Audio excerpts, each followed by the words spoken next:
Parlons du placement de la sangle sur votre cheval. La première étape, c'est de bien positionner la selle afin d'avoir une bonne main derrière le coude du cheval. Une fois que votre sangle est bien positionnée, il suffit de savoir si elle est trop courte ou trop grande.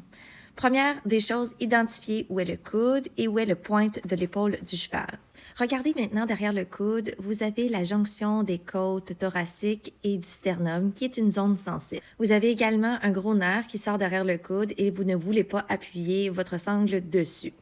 Derrière le coude, vous avez encore le muscle pectoral et lorsqu'on sangle derrière le coude, on peut endommager ce muscle, créer un point de pression et souvent les gens vont nous dire que notre cheval a des ulcères, mais en fait c'est le muscle pectoral qui est endolori. Il faut donc positionner la sangle derrière le coude, une main, mais au-dessus de la pointe de l'épaule. Alors, regardons ça de nouveau. Vous avez l'épaule, vous faites la ligne de la pointe de l'épaule et vous voulez être au-dessus, soit sur le serratus, le muscle, et non sur la jonction des côtes thoraciques du muscle pectoral ou sur le nerf qui sort derrière le coude.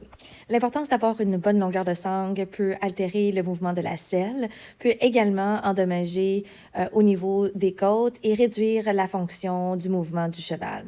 Il est très important d'avoir aucun métal sur le cheval, ce qui peut causer des points de pression sur les côtes et faire du dommage à votre cheval.